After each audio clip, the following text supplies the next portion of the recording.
Nah tepat saya lagi bench press itu kalung tuh nggak sengaja nyangkut di mana saya, dia kayak nusuk. Lalu saya kaget langsung jatuh, si benchnya itu jatuh ke dada saya.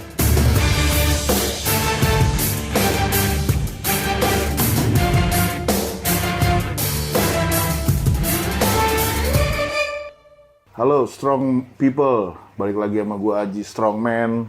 Nah ini udah di Bandung nih. Iya. Kan orang tuh mas di YouTube saya bilang Aji paling kuat, belum kenal Aderay kali gitu mas. Nah ini kenal, siapa bilang nggak kenal Aderay?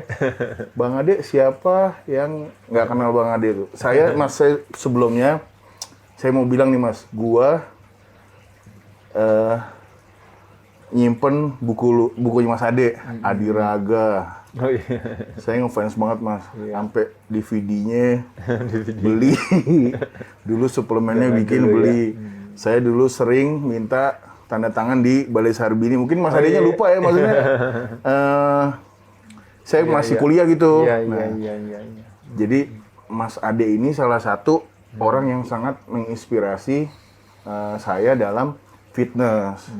Dan Mas Ade dulu juga ngangkatnya itu emang mungkin binaraga yang paling kuat tuh Bang Ade kayaknya ya. Yang bisa bicep gocap apa 40 mas? Ya begitulah. Tuh 50 kilo satu tangan. Nah ini jadi kali ini gue mau jelasin kalau ternyata tuh Mas Ade ini sebenarnya seneng dengan strongman dan powerlifting juga. Jadi nggak cuma binaraga terus gitu mas ya. Betul, jadi sebenarnya Mas Ade ngikutin perkembangan di fitness di dunia tuh ada. Sekarang lagi rame powerlifting yang raw gitu. Lagi strongman juga lagi naik. Panco juga lagi naik lagi sekarang kan. Jadi strength athlete tuh sebenarnya ya eksis gitu mas ya. Betul. Kalau Mas Ade sendiri emang dulunya latihannya emang berat-berat terus mas? Jadi mungkin kalau secara umum ya, kalau teman-teman tahu, memang kalau saya membuat satu identifikasi diri kepada saya gitu, istilahnya kalau saya tuh kayaknya bakat dan potensinya tuh adanya di mana sih gitu. Nah dari dulu tuh saya selalu merasa yang namanya power, yang namanya strength itu. Kalau power hubungannya dengan explosiveness ya. Kalau strength tuh hubungannya dengan kekuatan itu sendiri. Itu saya selalu merasa kayaknya mungkin itu panggilan secara badannya tuh adanya kayaknya di sana. Karena waktu saya dulu jadi atlet volley, saya memang strong point saya kan adalah saya smash-nya. Jadi saya spiker sejati banget lah gitu ya. Lompatnya tinggi dong mas? Iya, loncatnya tinggi, smash-nya pasti keras gitu ya. Lalu waktu saya jadi pemain bulu tangkis, saya juga pemain double juga. Which is saya tukang gebuk terus kan, smash-annya yang keras terus. Bahkan dulu sahabat saya Ardi Bewiryanata buat latihan hanya cuma nahan smash, dia latihannya sama saya. Jadi saya suruh nyemes, dia yang tinggal nahan doang gitu ya.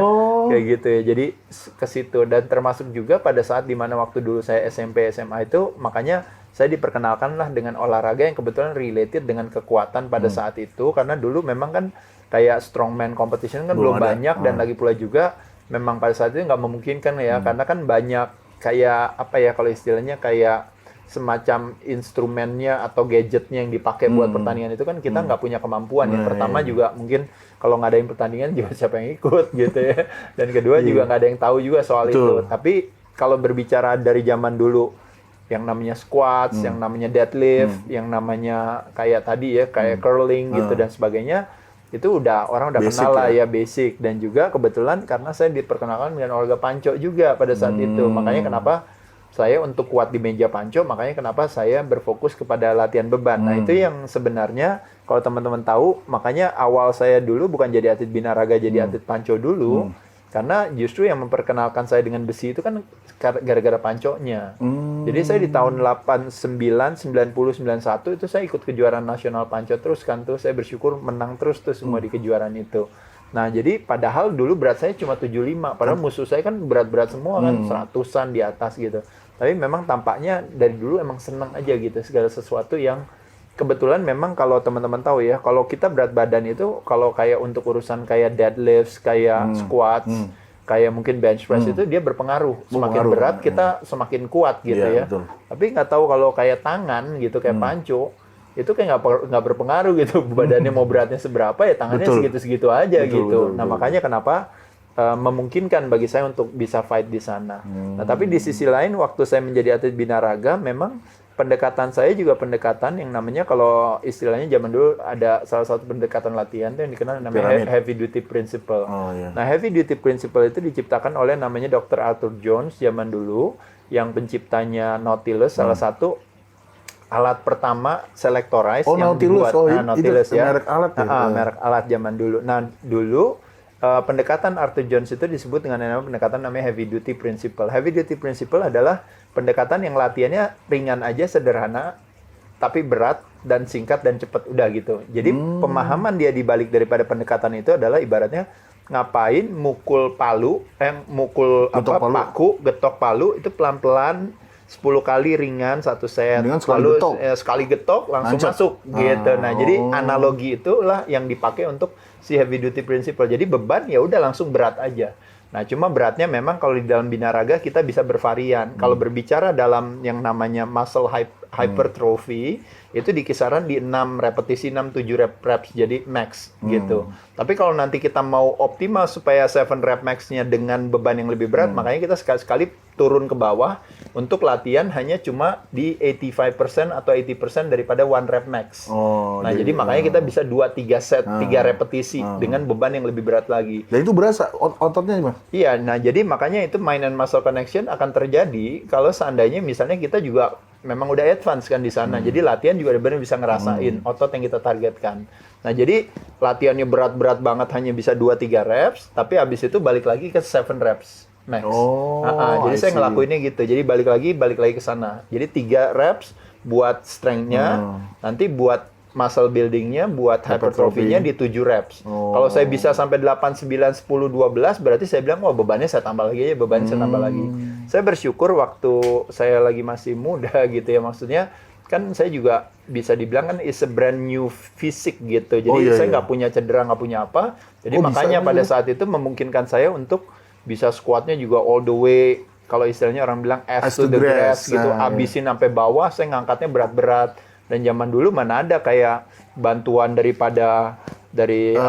protektor atau apa. Makanya kenapa saya sangat menghargai nih kayak Aji bilang kayak row itu ya. Jadi row war itu tuh lebih kepada memang dari dulu emang kayak gitu. Kadang pakai sepatu aja enggak kita ya kan, boro-boro.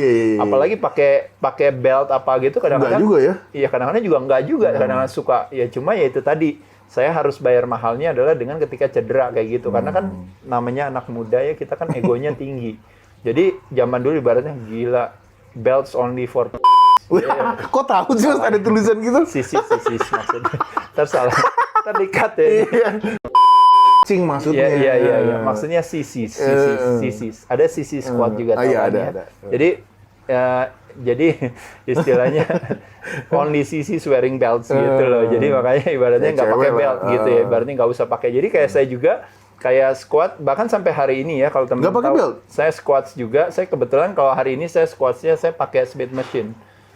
Saya nggak pakai free weights karena tujuannya saya adalah saya benar-benar emang benar fokus mau ke kaki saya aja, benar-benar jadi ke otot saya. Makanya kenapa Smith machine memungkinkan saya untuk ibaratnya saya bisa punya kayak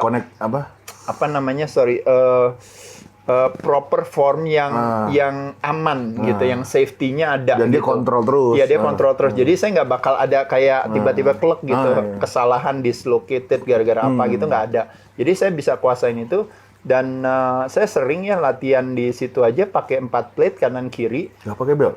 Itu saya masih belum pakai. Saya baru pakai kalau udah masuk 5. Gitu. Jadi kalau masih 4 saya nggak pakai gitu. Tapi kalau udah masuk 5 baru saya pakai. Itu juga sebenarnya ego saya juga sih sebenarnya. Cuma karena dari dulu udah begitu gitu. Jadi akhirnya saya lakuin itu gitu. Jadi begitu udah lewat 4 baru boleh pakai belt. Kalau enggak jangan pakai dulu gitu. Nah, nanti kalau udah urusannya pakai reps atau apa, nah itu berarti udah harus masuk, udah di 7, udah berapa, nah baru pakai itu. Kalau enggak, ya kalau bisa enggak. Tapi berhubung sekarang juga saya udah makin tua dan sebagainya, ya tentu kalau saya sekarang nggak apa-apa lah 3 masih nggak pakai gitu. Kadang-kadang 4 juga saya masih berani sih nggak pakai. Tapi biasanya kalau hanya sekedar buat saya mau latihan, saya biasanya di sekitar 5-6 gitu, paling ya udah saya cuma pakai belt aja, udah tinggal jalannya. Tapi kan kalau di row kan pakai belt masih pakai kan. Boleh. Yang enggak kan nggak pakai strap sama wrap ya. Betul. Nggak pakai pakaiannya, betul super ya. sweet itu nggak boleh. Iya benar. Karena itu is a big banget difference banget, beda banget gitu. Jadi ketika kita pakai baju-baju itu otomatis jadi gampang banget, jadi mudah sekali. Ada yang pakai baju bench press, misalnya bench press dia 200. Pakai baju bench press 270, Mas. Itu gila, jadi luar biasa. sebenarnya bukan dia yang ngangkat kali itu. Ya, bajunya yang ngangkat. Saya sih sebenarnya nggak menyalahkan juga untuk urusan kayak gitu. Bahkan untuk yang pakai baju sendiri dia punya rekor sendiri lagi kan ada. gitu. Tapi kalau saya kebetulan ya, dia memang lagi dulu saya memulai ini, memang murni keinginan saya ngangkat berat-berat itu bukan karena for the sake of saya bisa ngangkat berat. Tapi saya ngangkat berat itu for the sake of saya bisa punya otot banyak. Gitu. Makanya kenapa bagi saya ngangkat berat, saya mau make sure, pastikan bahwa ibaratnya kalau yang saya latih otot yang saya targetkan itu benar-benar jadi kena dan saya jadi badannya gitu. Nah, heavy duty principle ini juga akhirnya belakangan dipopulerkan oleh namanya Mike Mentzer Brothers. Oh iya, udah meninggal. Udah meninggal juga. Lalu selanjutnya ke Dorian Yates. Ya, Dorian Yates itu Blood and Guts tuh yang dia juga sama. Itu termasuk salah satu yang sangat promotornya atau endorsernya atau ininya dari si heavy duty principle. 3 set aja langsung habis gitu. Iya, 3 set habis selesai udah. Nanti pindah lagi ke tempat lain selesai udah. Nah, jadi itu hanya memungkinkan kita bisa lakukan itu kalau seandainya memang kita punya mind and muscle connection yang baik, kita itu advanced athlete lah. Jadi karena banyak orang hanya for the sake of berat beban.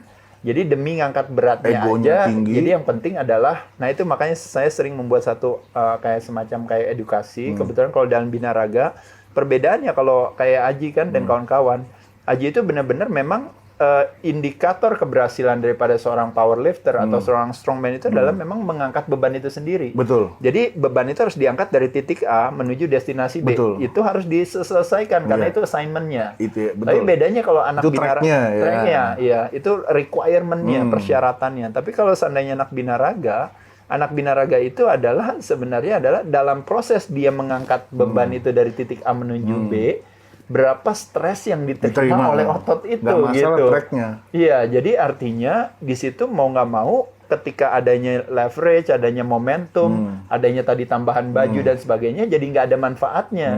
Karena kita di binaraga kan kita berbalik sebenarnya, kalau boleh jujur.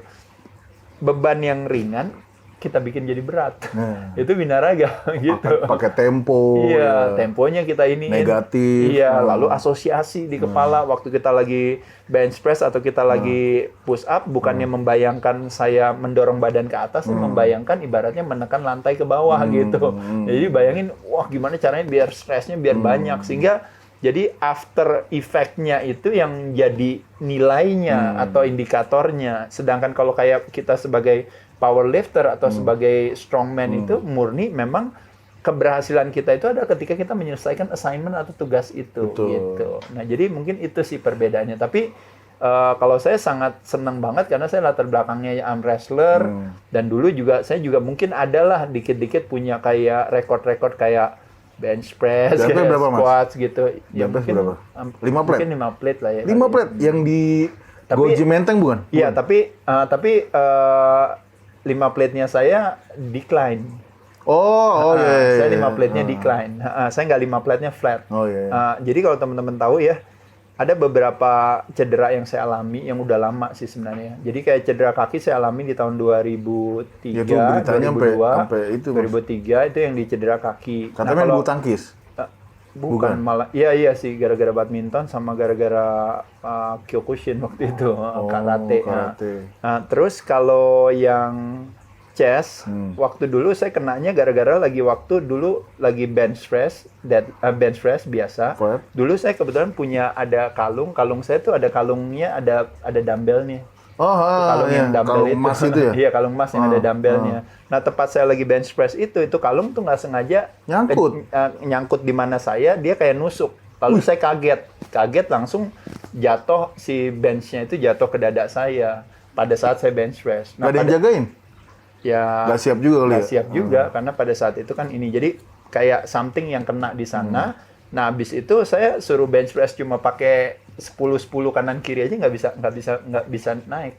Nggak bisa naik waktu cedera itu. Lemes banget gitu.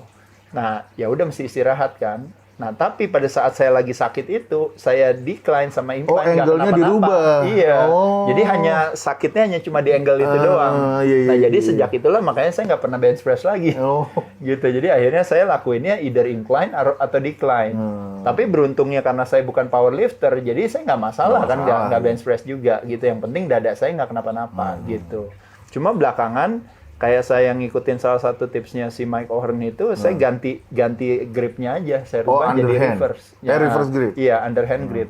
Jadi sekarang saya bench press pakai underhand aja, ya udah, jadi nggak apa-apa, nggak sakit.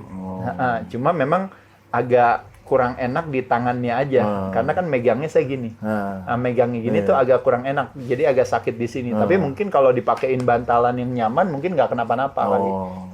Jadi kalau kayak kalau teman-teman misalnya saya kayak plate loaded, yang chest press plate loaded. Nah, kalau itu bisa berat banget. Iya, saya lihat tuh 7 plate ada, Mas. Iya, kalau itu, ya karena itu kan lebih angle-nya beda lah ya. Cuma kalau kayak yang bench press ini, pokoknya problem saya cuma satu, brother. Yaitu adalah, saya sekarang kan usia udah 52 ya. Jadi, masalah saya tuh di persendian, gitu. Jadi, ngilu-ngilu gitu, Mas? Iya, jadi yang beratnya itu tuh di persendian, bukannya di otot. Jadi, kalau otot tuh sebenarnya kan kuat-kuat aja. Dan kebetulan kalau sekarang, terutama di bahu saya bagian kanan, saya pernah cedera. Cederanya juga sama tuh kayak brother juga, waktu brother kena itu juga tuh. Nah, saya juga sama, nahan mobil juga. Cuma kalau brother nahan mobil karena pertandingan, kalau saya nahan mobil karena mobilnya ngeglosor, saya tahan. Lagi syuting ya? Lagi syuting. Nah, jadi akhirnya kena di situ, tapi waktu kena nggak kenapa-napa. Jadi cuma kayak, sakit dikit. Tapi gara-gara saya pakai latihan terus-terus, tiba-tiba ototnya jadi deform. Makanya orang bilang ada bicep di bicepnya gitu. Iya, kayak gitu. Jadi itu sebenarnya problemnya tuh sebenarnya adanya di bahu saya gitu. Terlepas daripada bicep saya udah tinggi gitu.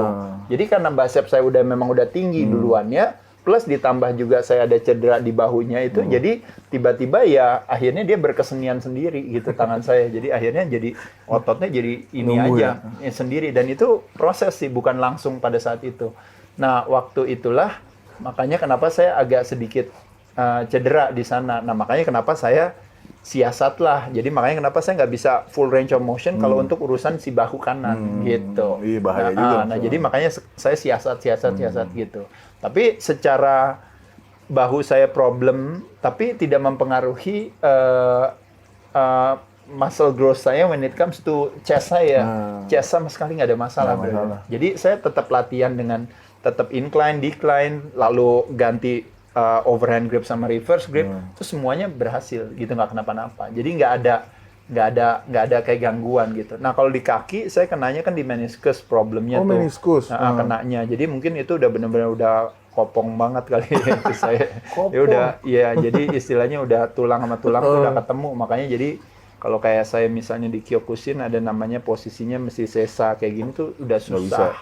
Nah, jadi tapi nggak tahu gimana dari dulu saya selalu merasa istilahnya kadang-kadang saya punya pemahaman ya kuatkan aja otot penopang gitu. Jadi saya nggak pernah menyelesaikan masalahnya dengan beresin sakitnya gitu, tapi dengan mencari penopangnya yang kuat sehingga jadi sakitnya jadi berkurang gitu. Nah, makanya kenapa akhirnya waktu saya squat saya harus siasat ganti angle dikit sana sini gitu ya.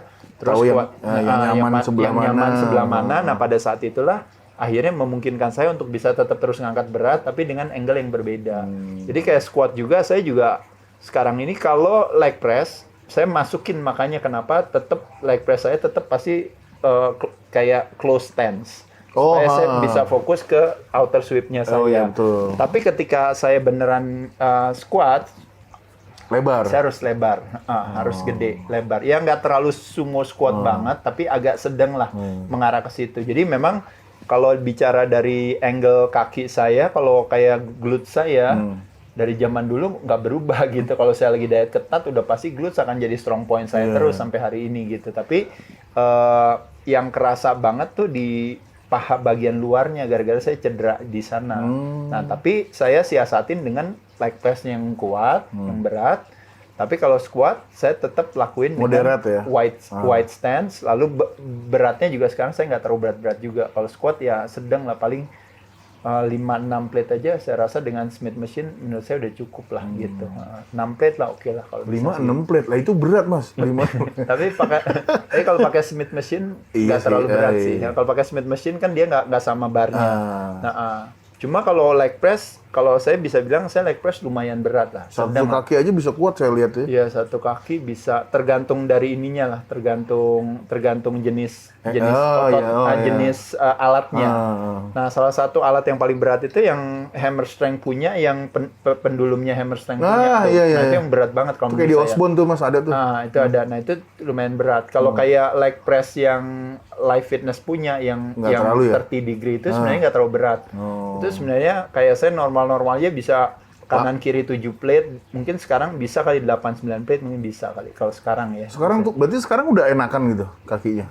Ya sekarang karena berat saya kan lagi naik. Berat saya naik otomatis Powernya tenaganya ya? naik. Oh, Itu kan iya. yang tadi saya cerita teman-teman. Berat saya kan harusnya 85 kering gitu. Dengan kadar lemak 5% kan biasanya saya di situ aja 85, 87, 85, 87. Itu udah sampai 15 tahun dari tahun 2006 sampai 2020. Saya segitu terus. Nah, sejak zamannya COVID? musim infeksi ini gitu.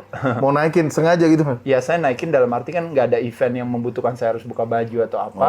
Ya saya pikir udah lama saya nggak off season gitu. Jadi saya coba aja off season dengan pendekatan yang berbeda. Ya udah, jadi makanya sekarang berat saya di sekitar dari 85 saya naikin ke 97 sampai 100. Jadi 97-an lah. 97 sampai 100. Nah, ketika berat saya naik itu otomatis jadi powernya sedikit naik dikit gitu. Nah, jadi terutama di kaki jadi enak latihan gitu. Jadi kayak stresnya di persendian tuh jadi kurang karena mungkin kayak saya juga kan makannya jadi nggak terlalu strict banget. Kalau dulu kan apa-apa kan pokoknya all year round diet terus All gitu. year? Ya kan belasan tahun saya kalau bisa dibilang kan istilahnya begitu aja terus kan ininya. Cuma saya pertama kali baru naik lagi ke angka 95 ke atas itu kan juga baru sekarang ini. Ya cuma balik lagi kayak saya bilang karena saya natural, alami dan naiknya benar-benar itu secara benar makanan dan sebagainya, makanya kenapa saya punya rasanya begitu menyenangkan bagi saya. Tapi kalau bagi teman-teman yang memang apa namanya istilahnya pakai performance enhancement gitu, pakai anabolic steroids dan sebagainya, ya otomatis naikin berat itu kayak sesuatu yang udah pasti naik beratnya kan, gitu kan udah otomatis konsekuensinya dia akan naik. Nah tapi perasaan secara alaminya tuh nggak terlalu dapat banyak gitu kayaknya ibaratnya feel-nya kayak sama aja gitu. Tapi kalau saya is a big difference bro gitu. Jadi tenaga saya jadi tiba-tiba berubah banget gitu. Kayak ngangkat itu jadi lebih ini. Satu-satunya yang ngangkatnya nggak terlalu berubah itu tadi cuma di bicep aja. Emang dari dulu ya? Ya, jadi bicep mau dulu lagi beratnya 85, tetap aja ngangkatnya 40 kilo gitu. Nah, ini mau beratnya sekarang 95 atau 97 atau 100, tetap aja ngangkatnya segitu. Nggak bisa naik terlalu signifikan juga gitu. Dan salah satu nih Mas, yang kalau gue perhatiin Mas Ade itu kuat banget. Dia wrist-nya ini kuat banget guys. Kalau lagi main bench press atau saya nggak pernah lihat Mas Ade pakai wrist wrap. Oh, sebenarnya itu kuat banget ini Mas. Sebenarnya saya nggak, ya kalau saya bilang sebenarnya justru tulang saya kecil kan sebenarnya. Nah di binaraga small bone itu advantage, artinya kekuatan. Kenapa small bone advantage? Yang orang nggak tahu gini, orang ngelihat misalnya tangan saya gini, oh tangannya segini. Temen lain, orang lain, oh tangannya dia segini, lebih gede daripada si Ade. Iya, cuma masalahnya tangan orang segede gini, tangan saya cuma segini, cuma dia tulangnya segini. Nah sedangkan saya tulangnya segini. Nah wajar gak kalau seandainya pas giliran disebelahin, tiba-tiba saya gedenya flare out gitu. Sedangkan orang lain gedenya blocky gini. Makanya orang sering lihat saya tuh paling sering adalah apa? Selama pakai baju pasti saya kelihatan kecil. Karena yang gede adalah orang yang tulangnya besar. Tapi kalau orang binaraga, kayak saya terutama, makanya sekarang kalau teman-teman lihat aja, bayangin. Saya kan juara dunia tahun 96. 96 itu kan berarti kan hampir 20 tahun yang lalu gitu. Ya 17 tahun yang lalu saya juara dunia. Itu zaman dulu di Indonesia ada apa istilahnya? Lalu suplemen apa, alat apa, semua nggak ada. Informasi juga nggak ada. Di sisi lain orang di luar negeri tahun segitu udah sama kayak tahun sekarang. Ibaratnya semua serba ada. Mereka serba punya. Pertanyaannya adalah teman-teman tanya, kok dia bisa juara? Saya bisa ngalahin orang. Aku bisa. Nggak mungkin lebih gede daripada yang jauh lebih gede daripada saya. Ya jawabannya gampang sederhana. Yaitu adalah ada dua cara untuk membuat kita kelihatan gede. Satu adalah ya tentunya gedein badannya kayak orang-orang di luar negeri. Kalau saya caranya adalah kecilin pala. Makanya kenapa pala saya kecil gitu. Dan tulang saya kecil.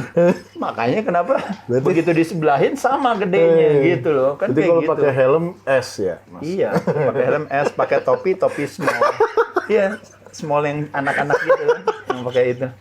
Pasti nggak bisa gitu. Jadi maksud saya itu yang orang nggak tahu gitu. Strong point saya itu sebenarnya adalah di kepala kecil dan tulang kecil ini gitu. Jadi kalau tadi Brother bilang, oh tulangnya kuat, mungkin ya kuatnya normal aja sih bro. Cuma memang justru strong point sebagai seorang binaragawan.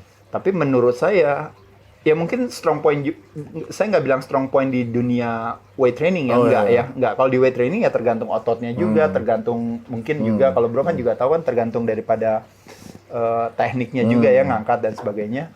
Tapi yang pasti karena dulu saya juga atlet karate, Kyokushin, itu weak point bagi saya. Musuhnya saya semua tulangnya gede semua, jadi tiap kali habis komite yang sakit tulang duluan. Yang sakitnya tulang, bukannya otot gitu. Jadi kalau otot sih nggak ada sakitnya gitu, cuma yang sakitnya di tulang-tulang gitu. Nah jadi kalau secara tulang sih kalau saya bilang is a advantage atau menjadi strong point ketika saya seorang binaragawan. Menjadi untuk seorang powerlifter atau strongman menurut saya sih ya oke-oke aja lah. Tapi kalau buat seorang fighter ya mungkin lebih bagus mungkin big bones ya. Mungkin ya kalau menurut saya. Oke. Nah, ini Mas terakhir Mas, banyak banget yang nanya nih. Sebenarnya gue juga bingung untuk jawabnya. Bang Haji, gimana sih caranya kita untuk menjadi kuat? Sebenarnya jadi kuat itu kan proses Mas ya. Jadi orang emang nggak ada ke tempat fitness ujuk-ujuk gitu. Mas, saya mau jadi kuat nih, gimana caranya? Kan juga bingung ya. Benar. Jadi itu sebenarnya harus dianya juga. Genetiknya mungkin juga harus siap juga kali ya? Iya, bisa tulangnya juga. Harus kuat juga. Ya. Dan orangnya mungkin ngotot juga. Iya, betul. Ya, jadi memang mungkin kalau saya rasa banyak hal ya. Ya, faktor genetik juga pasti pengaruh lah ya di sana ya. Terutama kalau di binaraga pengaruh banget ya, kayak small waist gitu dan sebagainya. Nah, kalau untuk menjadi kuat, memang sekali lagi kan kalau istilahnya kalau kita bilang itu contoh misalnya cardio exercise otot jantung. Otot jantung itu kan nggak pernah dilatih misalnya. Kita jalan 100 meter aja ngos-ngosan. Tapi kita terus latih terus si otot jantung itu gitu. Jadi otomatis 100 meter untuk jalan dan lari itu gampang. Dan akhirnya 1 kilo bisa ditempuh, akhirnya 3 kilo bisa ditempuh, akhirnya 5-10 kilo nggak ada masalah. Karena kita latih terus-menerus. Ketika kita latih terus-menerus, badan kita akan beradaptasi. Nah, itu cara kerja otot itu, if you don't use it, you lose it. Tapi if you use it, makanya dia makan is getting stronger and stronger. Nah, jadi otot rangka pun sama seperti itu. Jadi teman-teman dulu kuatnya cuma berapa sih? Misalnya, aduh cuma kuat 5 kilo, oh pelan-pelan kuat 10 kilo, 12,5 kilo. Kita pasti punya potensi untuk lebih kuat. Cuma lebih kepada memang strategi juga dipengaruhi. Contoh misalnya salah satunya misalnya di binaraga, itu ada yang namanya force reps. Jadi kita kuat tuh cuma 8 kali. Tapi karena kita dipaksa sekali untuk lagi, tambah ekstra 2 reps lagi, setiap kali tambah ekstra 2 rep, lama-lama besoknya akhirnya dari 8 jadi naik ke 10. Nah, dari 10 jadi yang di force-nya di 10 ke 12-nya. Nah, atau kita tambahin lagi bebannya lagi, akhirnya cuma kuatnya di 8 lagi, dibantuin lagi ke 10, sampai akhirnya nggak perlu bantuannya makin lama makin kecil, sehingga akhirnya tambah lagi bebannya lagi, gitu aja terus gitu. Nah, jadi kalau sebagai jawaban yang menguatkan hati, saya bilang bahwa semua bisa menjadi lebih kuat dari sebelumnya. Karena otot memang pada dasarnya kalau dilatih tambah kuat.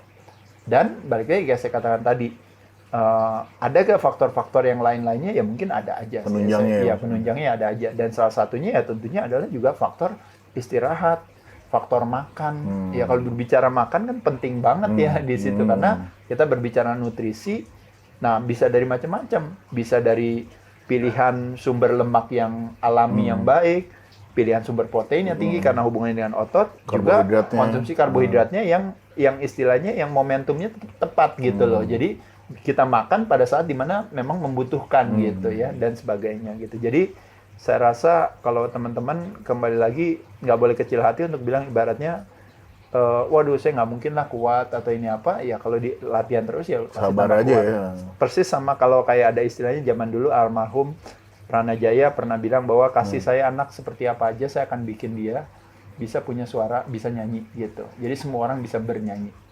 Gitu. Mau suaranya bilang false atau jelek atau apa, semuanya bisa nyanyi, ya. Lalu yang kedua, orang kayak saya, kasih saya orang segendut apapun juga semua pasti bisa kurus. Pasti kalau dia mau dengerin saya. Saya mau daftar kalau gitu. Iya, nah sama aja kayak kalau orang datang ke Aji, Bro Aji. Bro, saya mau punya tenaga lebih gede dari sebelumnya, pasti bisa, benar nggak? Ya kan? Nggak mungkin, Bro bisa kasih garansi kepada dia selama dia mau latihan. Ngikutin. Nah. Iya, ya kalau dia nggak mau ngikutin ya nggak bisa ya, semua juga nggak akan pernah bisa. Jadi teman-teman sekalian, saya rasa sebenarnya kalau berbicara yang namanya sebuah prestasi itu adalah lebih kepada bunganya. Tapi intinya sebuah prestasi itu akan lahir dengan sendirinya kalau memang ada sebuah investasi perilaku yang kita lakukan terus-menerus ya, dan kita lakukan dengan senang hati, maka akumulasi itu akhirnya nanti apresiasinya adalah si prestasi itu sendiri. Apakah dalam arti ototnya menjadi lebih kuat, apakah ototnya menjadi lebih jadi, apakah mungkin ya hal-hal itu yang bunganya lain ya. Ya itu bunganya aja gitu. Tapi ke teman-teman nggak boleh pamrih gitu, karena saya yakin dulu waktu Aji mulai juga kan keinginannya kan juga apa ya kan, saya seneng latihan aja ini apa, seneng dulu. Iya, abis itu malah mengarahkan ke powerlifting.